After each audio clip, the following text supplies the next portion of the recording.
Oke, Tadi mungkin saya lanjutkan apa gimana tadi? ya, boleh Mas Iya, monggo dilanjutkan. Mas. Oke ya, lanjut bentar ya.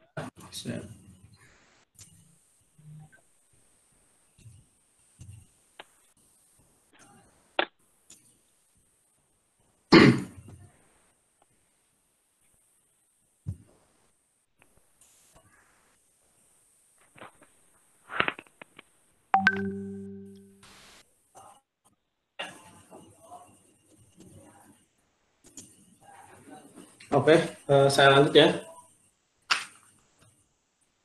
Iya Mas. Oke, tadi sampai ke tips-tips daftar kerja. Oke. Eh, untuk ini coba saya sharekan. Ini adalah trik-trik sebenarnya, trik-trik dari saya yang dulu pernah saya terapkan.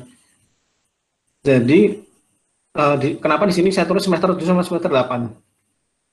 Nah, di semester 7 kalian coba mulai membuat CV yang menarik. Buat CV yang menarik ya. Nah, menariknya seperti apa? Nanti coba saya kasih contoh gitu. Yang pasti intinya di dalam CV ini kita ibaratnya menjual diri. Dalam artian menjual diri sini kita menjual kompetensi kita gitu. Nah, apa yang ada dalam diri kita tercermin di dalam kurikulum vitae gitu. Jadi untuk CV yang menarik seperti apa? Yang pasti memuat pengalaman organisasi kalian, CV IP kalian berapa, kemudian kemampuan kalian seperti apa. Gitu. Nah, setelah kalian membuat CV, kalian coba cari informasi kerja. Nah, kenapa di semester 7 ini saya sarankan kalian mulai cari informasi kerja, entah itu di Jobstreet, ataupun di LinkedIn, ataupun di JobsDB, ataupun di Jobfair, ataupun di portal-portal online untuk job seeker. Nah, fungsi dari cari informasi ini apa? Jadi kalian mulai persiapan sedini mungkin ketika nanti kalian kerja itu berkas-berkas apa aja yang harus kalian persiapkan gitu. Nah, ini kalian harus bikin CV dan cari informasi dan dilakukan di semester 7. Semester 7 ini kalian kalau bisa udah mulai gitu.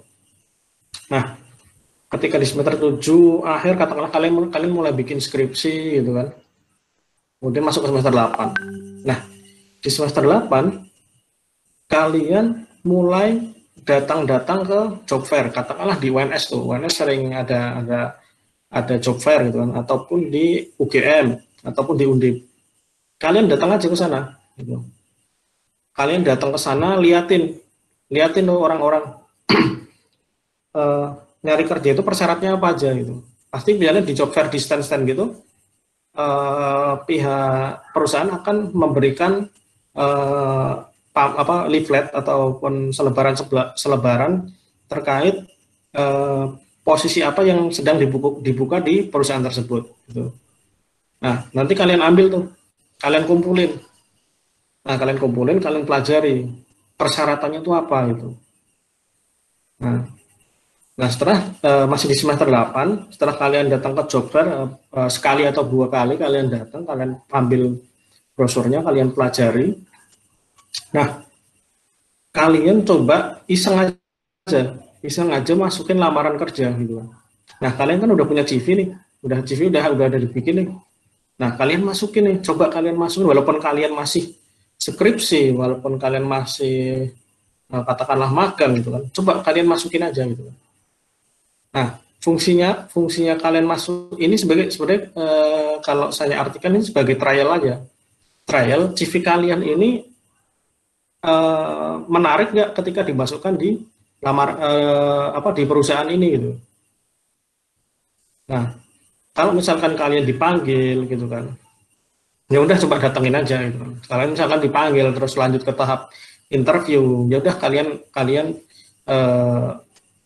hadiri aja gitu kan. Biar kalian punya pengalaman ini CV-nya kalian teruji, kalian punya mental ketika interview gitu. Nah, di interview katakanlah kalian skripsinya masih belum selesai gitu kan. Nah, kamu sudah lulus atau belum gitu kan. Kalau kamu masih ngerjain skripsi, bilang aja, oh Pak, mohon maaf Pak, saya masih mengerjakan skripsi gitu kan. Nah, di situ kamu coba kasih deadline gitu kan. Insya Allah sebulan lagi akan saya selesaikan Pak gitu.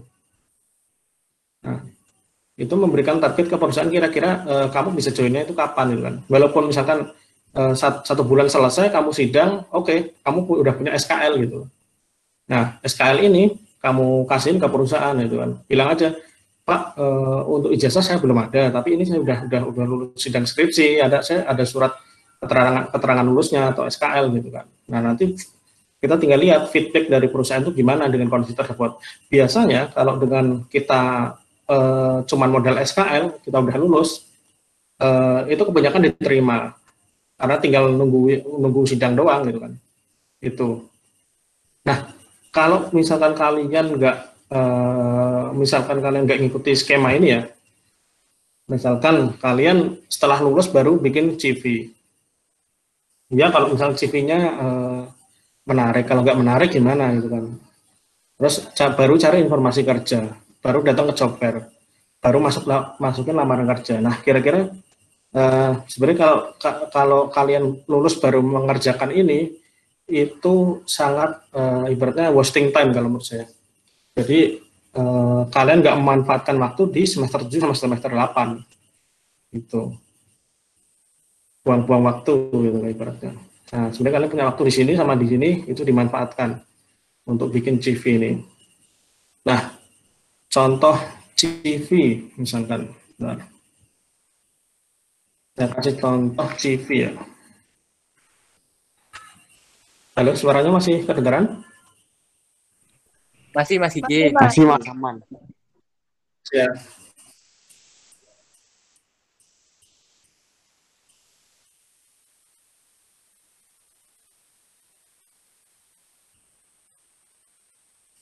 Nah, saya kasih contoh ya. Ini CV saya sebenarnya belum begitu update sih. Karena udah kasih contoh. Ini CV saya bikin 2 lembar. Nah, tipsnya di bagian atas itu kalian cantumkan kompetensi kalian gitu. Jadi kalau interview baca itu pasti kan psikolog itu akan baca ataupun rekruter itu akan baca di atas kan. Nah, disinilah poin yang harus kalian tonjolkan gitu. Itu sama mau pakai bahasa Inggris atau mau pakai bahasa Indonesia terserah gitu. Yang pasti di bagian atas nih kalian selama kuliah tuh ngapain, kalian punya modal apa gitu. Contoh misalkan oke, saya paham tentang statistical process control gitu. Seven tools atau flow process chart, Kaizen atau 5S, bikin bom, value stream mapping gitu kan. Nah, lean manufacturing, material planning. Nah, ini kalian tonjolkan di sini. Gitu. Terus ke bawah ya inilah ya standar lah ya, nama, nomor KTP, tempat tanggal lahir, gitu kan, alamat, standar. Nah, kalau misalkan kalian belum punya working experience, kalian kosongin, cuman kalian bisa isi dengan misalkan kalian isi dengan ini aja, misalkan organizational experience. Nah, kalian tarik ke atas, kalian isi di sini. Nah, itu yang karena kan posisinya kalian sebagai fresh graduate itu belum punya pengalaman kerja. Yang kalian tonjolkan, apalagi yang kita tonjolkan selain kompetensi, selain organizational experience. Kemudian misalkan ada informal education, contoh misalkan bahasa Inggris, kursus bahasa Inggris, ini pendidikan bela negara, bahasa Inggris itu. Apa training of leadership bisa kalian masukkan. Nah, ini training of leadership kita masuk ini. dulu di Kemuning Karanganyar 2011. Nah, terus ada Basic Leadership and Management. Nah ini waktu di BEM kalau nggak salah ini, namanya LKMMD. Nah ini di BEM. Nah setelah informal education kalian masukin, nah apalagi, nah, misalkan judul skripsi kalian masukin nggak masalah. Nah judul skripsi kalian masukin, gitu. Kemudian misalkan ada penghargaan apa, nah, misalkan kalian pernah ikut lomba apa gitu, lomba olahraga kah, lomba desain kah, kalian masukin aja achievement kalian selama kuliah itu apa. Nah kemudian kemampuan komputer, nah, ini perlu juga nih, sekarang mutlak untuk kemampuan komputer kita perlu upgrade juga. Nah, untuk paling standar ya Microsoft Office standar lah ya, Visio, SolidWorks, SPPS itu kan, kalau punya AutoCAD ya AutoCAD itu. Nah kalau misal hobi ini hanya pemanis saja sih itu. Nah jadi coba saya ulas lagi dari atas. Jadi di sini kita ini ya ibaratnya menjual diri dengan kompetensi, kemudian dengan apa, data pribadi singkat aja. Nah di sini lagi organizational experience. Nah di bawahnya ada training. Kemudian kalau masih cukup kalian kasih informal education, kalian pernah ikut kursus apa gitu. Nah terus ada skripsi kalian masukin, achievement atau penghargaan ataupun kalian pernah ikut menang lomba apa dimasukin boleh. Dan nah itu mungkin tips untuk membuat CV yang menarik gitu. Tuh. Oke, lanjut lagi ke presentasi. Nah, Sebelum oke, lanjut, selesai ya untuk ya, oke. Gimana Mas? ini telah hadir di forum kita Bu Indah Pratiwi. Selamat malam Bu Indah. Selamat malam, Bunda. Ya, selamat malam. Assalamualaikum Bu Indah, selamat malam. Waalaikumsalam, Mas Kiki. Monggo silakan dilanjut. Saya akan. Baik Bu, selamat bergabung ya Bu.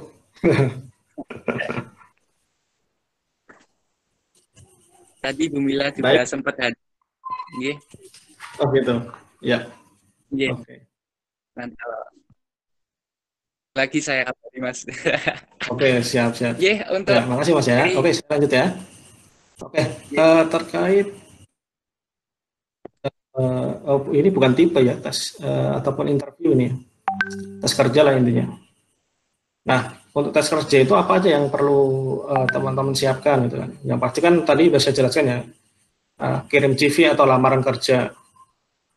Nah, ini untuk kirim CV sama lamaran kerja, ini teman-teman juga ada tips dan triknya. Nah, mungkin kalau sekarang teman-teman ngirim hard copy ke perusahaan, itu udah nggak zaman lagi. Nah, biasanya teman-teman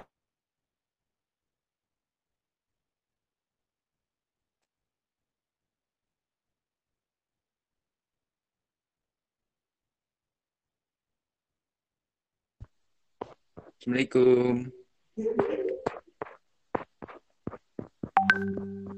melihat CV ataupun lamaran kerja yang masuk di emailnya. Nah, bukan rentang waktunya.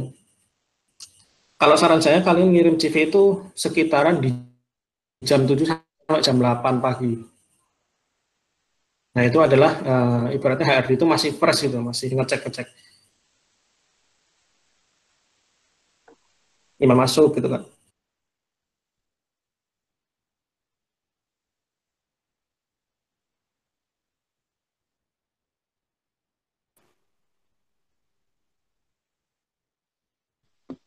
Cek. Halo. Cek.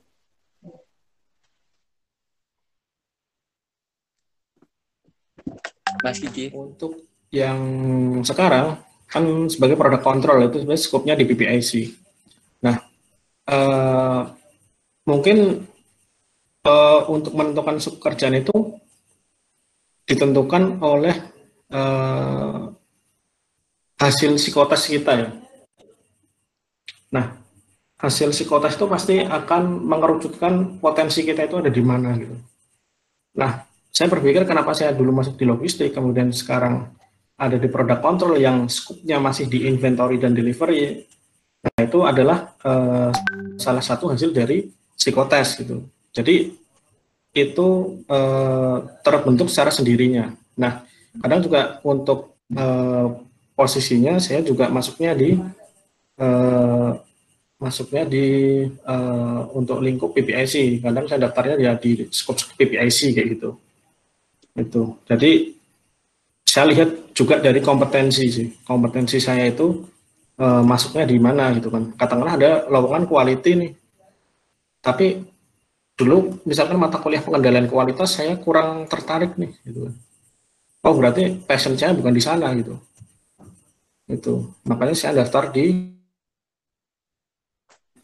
job desk-nya PPIC itu eh, sama dengan concern dari saya gitu. Oh, Ya, gimana? itu yang eh, jawaban dari saya gitu. Mungkin ada pertanyaan lagi yang ingin disampaikan kepada Mas Gigi. Mau tanya Mas Bima. Oh, iya, Mas Alfred. Monggo. Assalamualaikum Mas Gigi. Waalaikumsalam Mas. Untuk pertanyaan tak kirim di grup di kolom chat aja ya Mas. Ya boleh. Ya. Oke, saya bacakan ya. Monggo Mas. Assalamualaikum. Makasih ya Mas. Oke, waalaikumsalam. Ya, sama-sama. Oke, mau nanya untuk pandangan dari Mas Gigi sendiri mengenai peluang untuk diterima kerja praktek atau magang, lamaran pekerjaan maupun kunjungan industri di perusahaan saat ini bagaimana? Mengingat banyak perusahaan terkena efek pandemi. Nah, untuk saat ini, nah, jangankan untuk peluang diterima praktek ataupun kunjungan industri. Nah, untuk saat ini pun kondisi di pandemi seperti ini kondisi real yang ada ya. Jadi perlu teman-teman ketahui juga kalau mungkin pekerja-pekerja kontrak, katakanlah operator yang levelnya SMK ataupun SMK yang masih kontrak gitu kan. Itu untuk kondisi saat ini banyak yang di PHK gitu. Ibaratnya diputus hubungan kerja. Gitu. Karena apa? Memang kondisi perusahaan sekarang itu sedang labil, banyak dari perusahaan itu sedang labil, bahkan ada yang stabil pasti banyak yang tutup gitu. Itu. Nah, mungkin kalau di tahun ini bukan mungkin ya, memang pasti sih. Di tahun ini untuk peluang diterima praktek atau magang ataupun kerja, saya pastikan sangat kecil gitu, sangat kecil. Mungkin teman-teman bisa untuk magang atau mencari kerja di tahun depan. Mungkin di awal tahun depan itu udah mulai merangkak naik gitu. Kalau sekarang mungkin kalau nanti COVID-nya sudah selesai, pasti kan dari perusahaan butuh untuk recovery. Nah, untuk recovery-nya itu pasti kita waktunya lama gitu. Nah, itu sih mungkin untuk di tahun ini ya boleh kalian coba nggak masalah. Tapi kalau dari saya sendiri, pendapat saya pribadi, peluangnya itu kecil gitu. Oke, terima kasih Mas ya. Ya, makasih Mas masukan jawabannya. Ya, sama-sama Mas Lafik. Makasih Mas Gigi. Karena tadi udah ada dua dari sesi kedua ini, mungkin bisa dilanjutkan ke sesi ketiga Mas. Oke, siap. Pak, lanjutin ya. Nah, oke, sebelumnya saya cek sound dulu. Oke kah suaranya? Oke, Mas Gigi. Aman, Mas. Oke, saya lanjut ya. Oke, topik selanjutnya saya sedikit mengenalkan terkait industri otomotif itu seperti apa. Gitu. Nah, ini adalah contohnya. Gambaran umumnya industri otomotif seperti apa. Nah, contohnya seperti yang saya bahas tadi. Saya di sini mengambil sampel dari Toyota ya, mobilnya contohnya Sienta. Nah, sebagai contoh Sienta ini target mass production-nya itu di 2018. Engineering, kemudian ada juga production planning-nya, ada quality, ada orang logistiknya. Nah itu.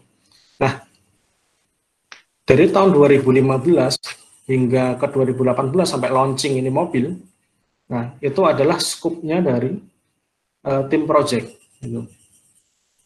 Jadi untuk rilisnya mobil ini kita butuh waktu, biasanya kita perlu waktu 2-3 tahun untuk mempersiapkan komponen partnya. Itu. Nah, setelah project ini terbentuk dari tiap-tiap supplier ya. Nah, contohnya Adfix yang bikin rem mobilnya. Nah, jadi untuk membuat mobil Sienta ini, setahu saya itu ada sekitar 140-an supplier.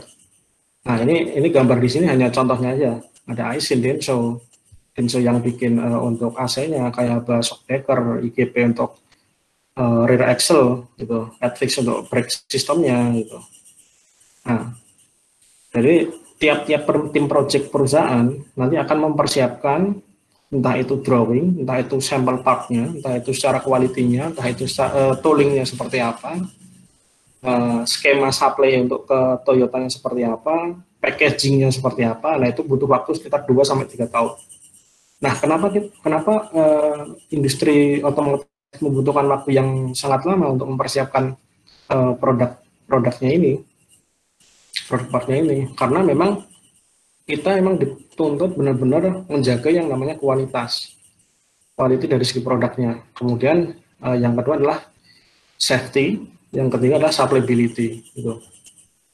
Nah, untuk di industri otomotif itu sangat ketat sekali. Contoh misalkan Adfix dalam supply ke Toyota dalam 1 hari itu 5 waktu untuk supply ke Toyota. Nah, setiap cycle katakanlah kita disuruh untuk supply brake master silindernya itu sekitar 100 piece gitu. Misalkan di jam 6 pagi kita supply 100, ntar di jam 1 siang kita supply lagi 100, jam 6 sore kita supply lagi 100, kemudian di jam 9 malam 100, di jam 2 malam lagi 100. Nah, kenapa kita bikin scoop seperti itu, dalam bentuk plot seperti itu, kenapa kok kita nggak supply katakanlah dalam sehari 500 kita supply dalam satu waktu jebret ke Toyota gitu. Nah, kalau 500 semua kita supply ke Toyota, nah si Toyota ini nggak punya area, karena apa? Di sini kita mengimplementasikan yang namanya Toyota Production System. Jadi salah satunya itu adalah kita membatasi penggunaan area untuk simpan barang. Nah, jadi kita kirim 100, katakanlah di jam 6 pagi, nanti jam 7 pagi itu udah dirakit tuh, udah masuk ke line produksi. Nah, skemanya seperti ini. Jadi kita pakai lot yang kecil, katakanlah 100, 5 kali dalam 1 hari berarti 500. Nah, apa yang terjadi misalkan kita terjadi masalah di supplier, katakanlah contohnya misalkan di IGP ada masalah nih. Nah, ada masalah, kita kalkulasi stok, ternyata IGP nggak mencukupi. Nah, ternyata menyebabkan di Toyota ini stop line.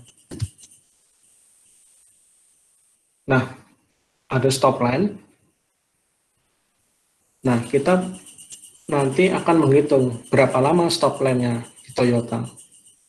Nah, katakanlah dalam 1 jam, Toyota mampu memproduksi sekitar 90 unit untuk mobil Sienta. Nah, karena IGP tadi ada masalah, Toyota stop line selama setengah jam.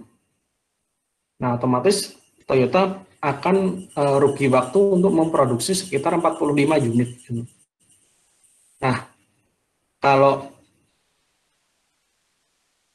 memang ada investigasi, kenapa si IGP ini delay supply ke Toyota itu.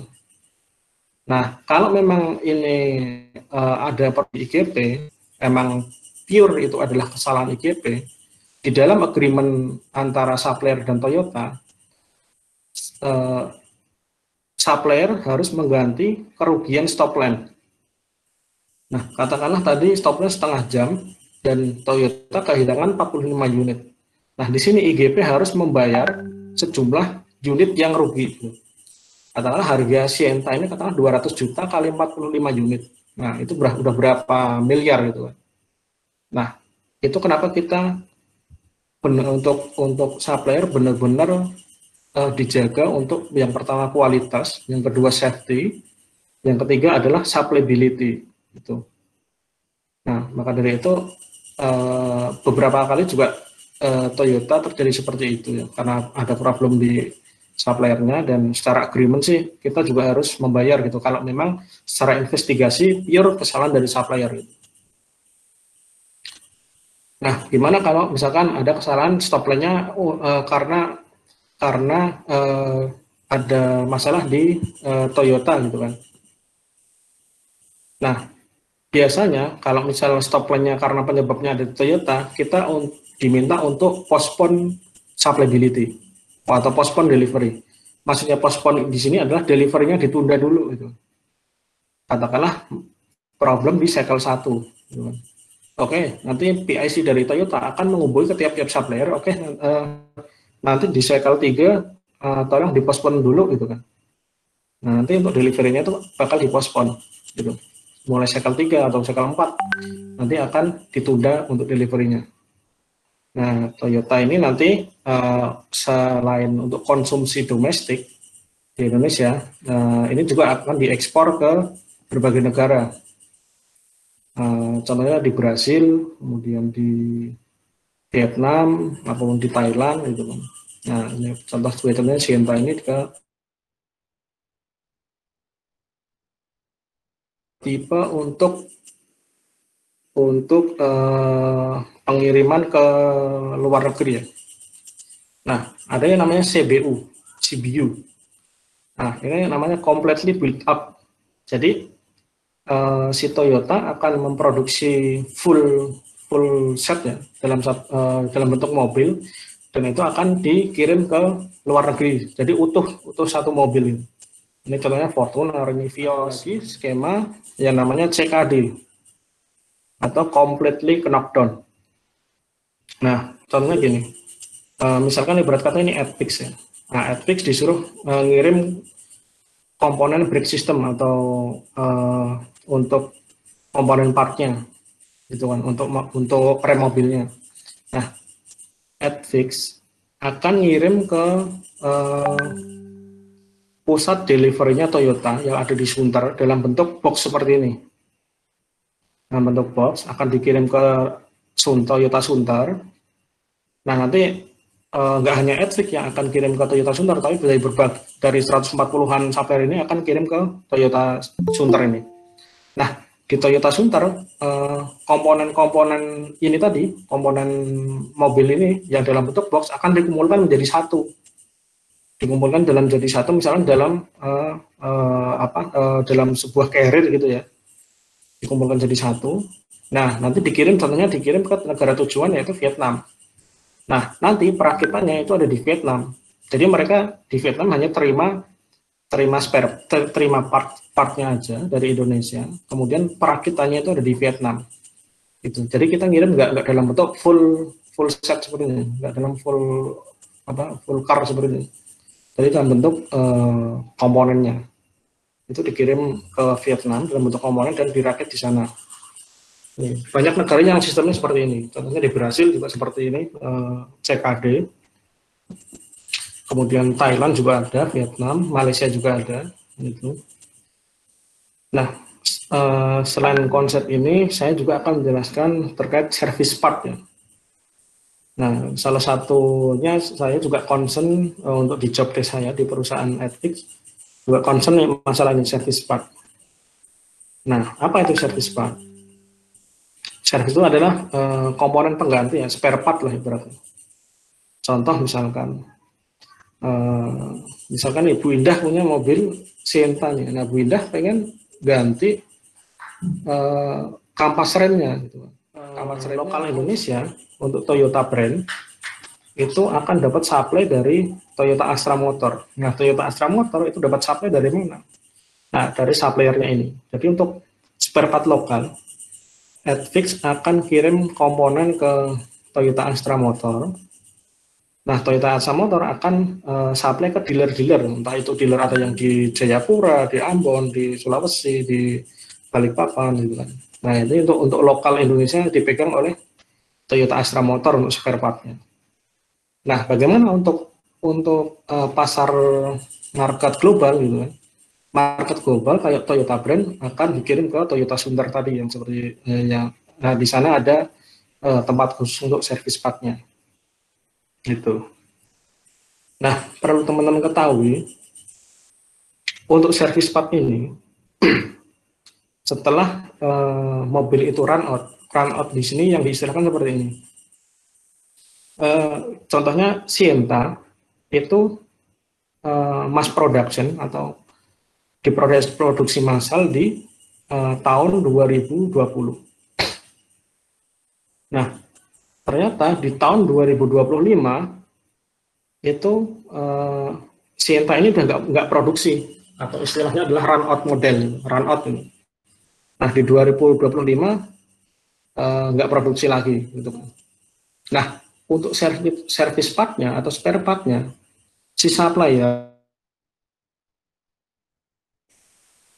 wajib untuk mensuplai setelah 15 tahun setelah mobil ini run out. Jadi ketika run out-nya di 2025, spare part si supplier harus supply sampai tahun dari 2025 tambah 15 berarti 2040 gitu. Selama 15 tahun gitu kan. Tapi ada juga yang car maker yang hanya membatasi sampai 10 tahun itu, 10 tahun supply dari partnya itu run out gitu. Nah, mungkin kenapa Toyota ini dianggap brand yang cukup kompetitif karena salah satu poinnya ada di ini, di service part-nya. Jadi service part-nya itu tersedia gitu. Sampai 15 tahun setelah mobil itu run out gitu. Nah, itu adalah scope pengenalan seperti itu. Nah, oke, untuk lanjutnya tips bekerja secara profesional. Nah, untuk tips bekerja secara profesional, jadi teman-teman, kalaupun teman-teman udah pernah join di organisasi ataupun ikut event-event di luar kampus, pasti udah tahu lah cara bekerja untuk secara profesional. Tapi yang paling penting adalah, kalau menurut saya pribadi sih ada poin kejujuran gitu ya. Insya Allah kalau orang jujur ya, bisa dikatakan kita bisa dapat kepercayaan dari mitra kerja kita itu. Jadi profesional ini sih pasti yang baik-baik lah itu. Entah itu tanggung jawab, entah itu tepat waktu atau on time gitu kan. Entah itu kita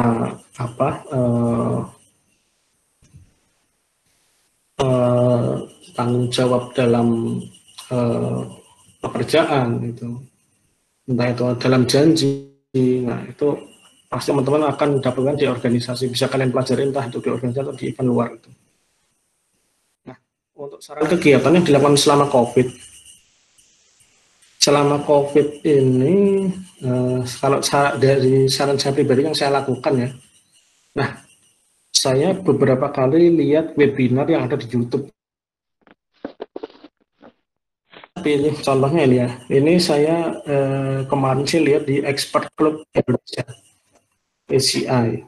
Nah, kenapa saya lihat ini? Karena saya lihat memang poin-poin seminarnya ini terkait PPIC ataupun terkait dengan related dengan pekerjaan saya itu. Nah, ini kemarin sedang membahas tentang basic PPIC. Nah, ini pembicaranya dari manajer PPIC-nya Nissan ya. Ini kemarin beberapa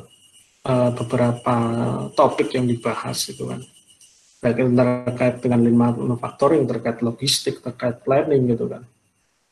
Nah itu, jadi silakan teman-teman gunakan waktu sebaik mungkin ya.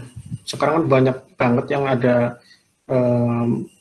pelatihan-pelatihan yang basicnya menggunakan Zoom meeting karena kondisinya memang kita nggak boleh berkumpul gitu kan. Silakan kalian investkan mungkin uang sakunya yang tadinya buat ngekos itu kan, atau buat jajan itu kan, silakan diinvestasikan untuk ikut pelatihan-pelatihan online itu banyak banget tuh ya. Bisa cari di Instagram juga banyak tuh untuk pelatihan-pelatihan online, dan harganya pun ya cukup terjangkau gitu kan.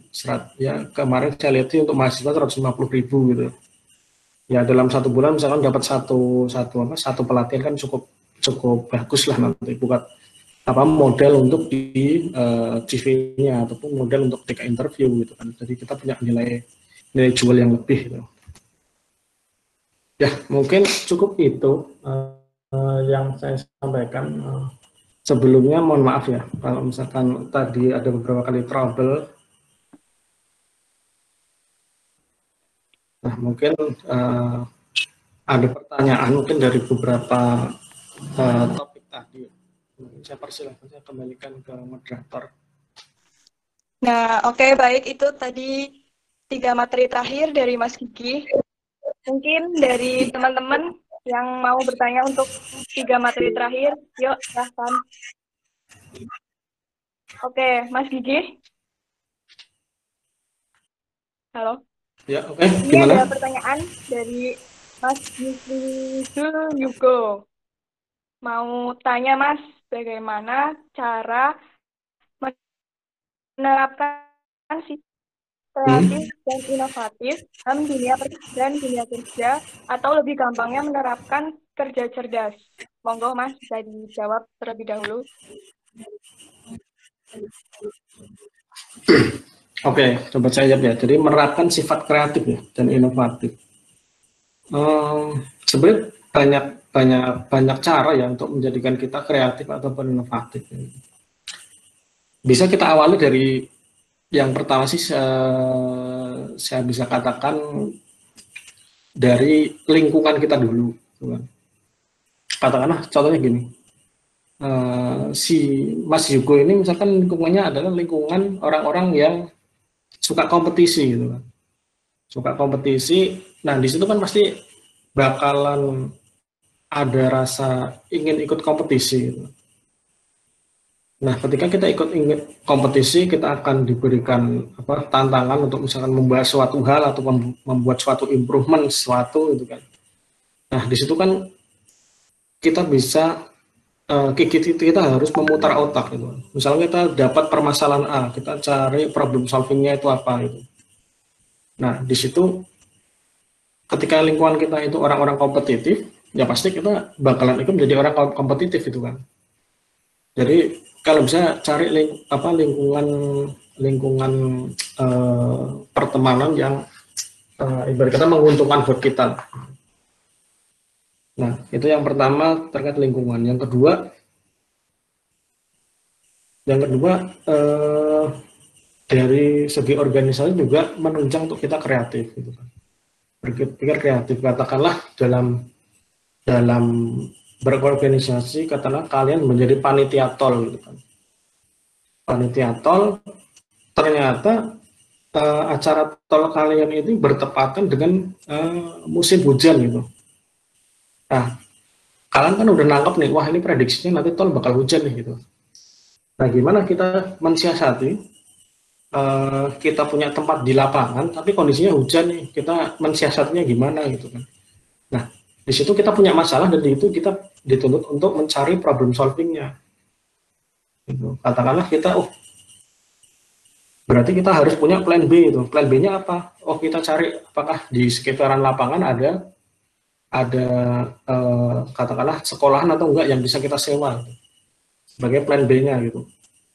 Nah di situ intinya sifat kreatif sama inovatif itu bisa berangkat salah satunya dari jalan ketika kita punya masalah ataupun kita ditekan untuk menyelesaikan suatu masalah itu. Itu sih. Yang pasti yang saya rangkum lagi, jadi untuk sifat kreatif dan inovatif bisa tumbuh dari lingkungan. Yang kedua bisa tumbuh dari lingkup organisasi ataupun kompetisi seperti itu. Ya, mungkin seperti itu. Oke, Mas. Yuk, pertanyaan yang lainnya dari teman-teman. Boleh lagi.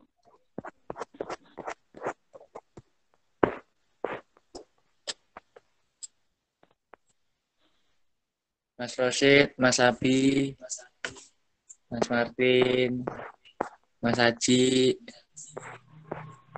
Mas Alca, Mas Alvin, monggo yo, tanya.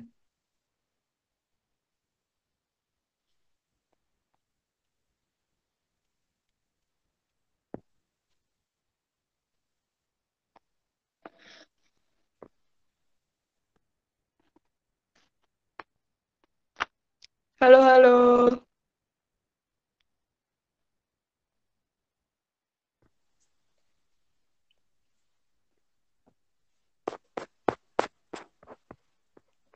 Yuk, pertanyaan buat 3 materi terakhir yuk. Yuk.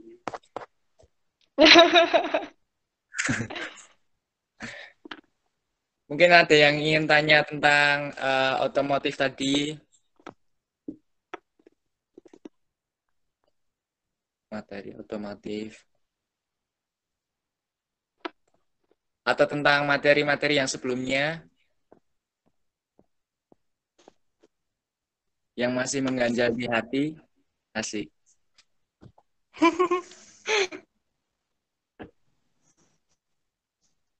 Tadi 3 materi terakhir ada pengenalan otomotif industri, terus ada tips bekerja secara profesional, sama yang terakhir ada saran kegiatan yang dilakukan selama COVID-19. Yuk, yang mau tanya. Kok kayak itu ya, kuis yang di telepon-telepon di TV? Apaan sih? Sinda. Passwordnya. Gitu. Ayo, ayo.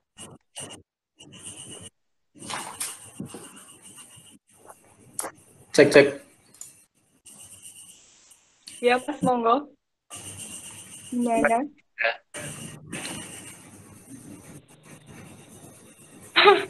Tadi udah tak jawab kan? Sudah, Mas. Ya, udah, Mas. Oke, mohon maaf. Sebelumnya gini aja ya, karena tadi mungkin penyampaian saya kurang jelas. Nah, karena sering kali ngelos kan ya. Oke. Nah, gini aja. Sebagai permohonan maaf saya karena tadi mungkin penyampaiannya kurang jelas. Mungkin kalau teman-teman mau tanya, gitu kan. Mau tanya ke saya langsung nggak apa-apa, silahkan kalian japri saya saja. Itu. Nah, di sini di kolom chat saya kasih nomor HP saya. Silakan kalian bisa japri ya. Bisa japri saya kasih nomor, misalkan mau tanya-tanya apa tentang dunia kerja atau tanya-tanya tentang tips dan trik apalah gitu kan. Nah, kalian bisa hubungi kontak saya langsung di WA saya gitu. Nah, gitu. Nah, itu udah saya kirimkan nomor saya, teman-teman catat kalau misalkan membutuhkan, kalau enggak ya enggak apa-apa gitu. Oke, baik Mas, terima kasih. Mas, makasih Mas Ige. Ya, nanti kalau misal dari teman-teman dari materi yang sudah disampaikan Mas Ige ada yang belum paham atau masih kepo-kepo tentang dunia pekerjaan baik di Advik maupun dimanapun, itu Mas Ige telah mencantumkan nomor dan bersedia untuk dijapri, begitu nggih? Ya, nggak apa-apa. Karena tadi ngelos terus, jadi nggak enak ke teman-teman kan? Gitu. Iya Mas. Mungkin karena ini emang tidak ada pertanyaan dari kolom komentar, monggo Mas Gigi memberikan pesan atau kesan ataupun wejangan bagi adik-adiknya supaya bisa menghadapi perkuliahan dengan lancar, gitu Mas. Ya kalau sebenarnya kalau wejangan kan udah dari tadi saya sampaikan, Ya, udah di topiknya udah banyak tadi lah wejangannya. Yang pasti ya itu tadi yang jadi poinnya, manfaatkan waktu itu aja. Saya aja yang udah lulus pengen balik kuliah gitu. Itu manfaatkan waktu sebaik mungkin, cari pengalaman sebanyak-banyaknya. Tapi beneran jujur, kalau saya pengen mengulang waktu dari misalkan SD, SMP, SMA, sama kuliah, saya pengen balik ke masa kuliah. Karena banyak teman, banyak pengalaman gitu kan. Walaupun nggak ada duit ya, kita misalnya ya nggak ada duitnya nggak ikut organisasi kemana-mana, main kemana-mana gitu kan. Dapat banyak pengalaman itu ya. Jadi poinnya manfaatkan waktu gitu.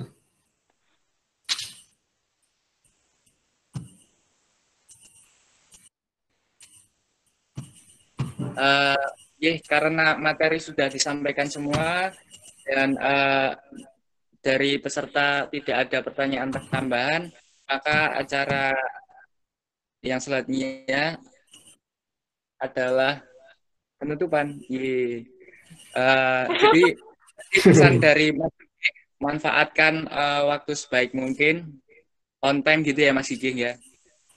Jangan suka molor, bagi yang suka molor. Ya, karena itu juga poin utama gitu ya. Terima kasih saya ucapkan kepada Mas Gigi. Saya mewakili ya kalau misal ada salah perkataan yang tidak berkenan di hati Mas Gigi, mohon dimaafkan. Makasih juga kepada teman-teman yang sudah meluangkan waktunya pada acara malam hari ini. Sharing-sharing dengan Mas Gigi Argo Sandya tentang pekerjaan.